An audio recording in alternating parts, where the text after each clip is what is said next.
Ykee Benda last year yagenda natuletera omimi gwe bayita Drecali, and I'm one of those people who felt Drecali is the prospect of Ugandan music, but unfortunately after all the monies Ykee Benda ze yamuteekamu, after all the dreams he had laid for him, omwana ono yagenda ebweru nti n'atolokerayo n'abula n'atakomawo.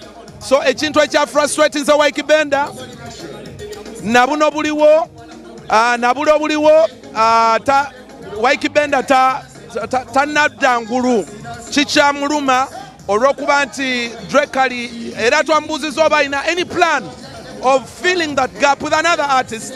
Nangamba I'm so hurt ntya n'okuddamu okwesiga a young artist. This is how sad the situation is. Yeah, nekatoa tulabe emboozi eno bwe tugimaliriza ejja tutwala mu bulango bwa bakama baffe. We are hoping after the break here tugenda ba connecting ne Chameleon, hopefully. Yeah, Chameleon agenda ba sala cake as we celebrate his birthday, so we shall be connecting with him hopefully. For now, so katulabe emboozi wa Ykee Benda. Omukwama wange Dan Flavor ajja kujireacting ako nayo. Abeesimbyewo si abakulembeze naye abeesimbyewo nengera akalulu gwe ngenda okawa ensi yonna emumanyi. Rasta Mansuri Rasta twagala alekuteku idea ze ng'omuntu abadde tabiriimu nnyo, alina ndooza y'ebyala by'ebbali. Omuntu wabeere bweru osobola naye Ykee ayinza okuba yatambula bubi oba sindi, so wetaaga changes ezo zezireeta ensi endala okulaakulana. So ne wano katuzireeta tumanyi zirituuka ne waggulu. Nga gwe yaliko pulezidenti w'ekibiina ekyawuma, olowooza bw'oba otununamu kiki kye balina okusooka okutereezaamu singa Rasta gw'oyagala okuwa akalulu atuula mu bukulembeze? Balina okugatta abayimbi, kyekyo ekintu kyekikyalemye ffenna. Okugatta abayimbi n'okuba nga oli mukulembeze agatta abakulu abato abakajja abasembayo abata buli alina ekitone, then olabe n'engeri gy'okolagana ne fraternities endala aba comedy mubeere n'oluganda olwo luli serious, then tutandika olwanirira ebintu ebitugatta. Naye mba n'eddoboozi limu bye musobola okufuna bye bingi, so kyekisooka ate kyesinga obukulu.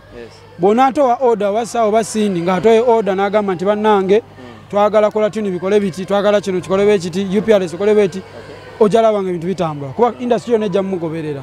Anti nalyako nafugako okulyako kwenjogerako kulya kalulu naye sayina wa kalulu bayinza olowooza nalya sente nafugako kyembadde ntegeeza. It's good, nze saagala nnyo ebintu byakubeera okwefula mulungi omu, abasobola bangi gye bali era be baavuddeyo balaba. Muli bayaaye tetulina gwe twalangiridde n'ogwo era kati gwe oli mukubba bigezo. Ykee Benda yayimba kati paka nga bikyuse naye temubba bigezo brad. Asagala babirange nga ffe tetunabiranga, babireke babirinde time yabo mpaka we nabeeranga mujja kakasa. Tetunaba esimu ze teziriiko, so siina we ntandika mutuukirira. Yeah, bandyagadde nnyo otegeera ekyamukozesa ekintu wekito nga tanyeze naye munaye omuntu waba tatute buvunaanyizibwa onaamukolera ki? Brand eri affected one eryoka ya Katende n'abantu be bo tebafuddeyo ku ngeri mwana waabwe gy'abalabisizza nagyerabisizza. So neffe byaffe kitongole kinene nnyo. This boy wasn't the face of the company. I am not even the face of the company. Lwakuba nze gumukulembeza naye mpaka kati ekuze nnyo, mpaka ekuze nnyo now it doesn't depend on Ykee Benda anymore at all Dre. So ekitongole kyo tekirina buzibu, kigenda mu maaso, it's too big.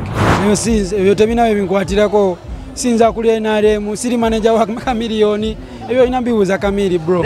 Nze simanyi nnyo ansa yakyo ekyo, naye kyenyiza okugamba kiri kimu nti tuyimba, okola oluyimba n'olufulumya ng'oyimbidde buli muntu omuddugavu, muwanvu, omumpi, omweru na muki. Alusiimye yagenda okukubira esimu agambe bannaye njagala kwa Ykee Benda, njagala kwani, njagala kwani. Manager wange aveeyo agambe njagala ssente bwe ziti, nyimbire eddakiika bwe ziti, nyimbe essaawa bwe ziti. Tukanyiza ku lunaku bwe ruti omuyimbi nze nveeyo. Olumu ne gye nnyimba simanyi ani egwe mba ngenda yimbira kubanga manager gwe banoonya okitegeera. So kati ndi mukozi nga oli bwateekawo ennyaanya n'asimba ennyaanya, so ekyo kyokka kyenyinza okugamba nti bwe nfulumya oluyimba ndufulumya nga lw'Abannayuganda, lw'Abanyankole, lw'Abatooro, lw'aba buli omu oba okitegeera kuba ng'oyagala okole. kati oli bw'aba akusiimye n'akuyita ku mbaga ye kyakabi oli bw'akuyita ku birthday ng'oyimba oli bw'akuyita ku ki ng'oyimba because oyo muwagizi wo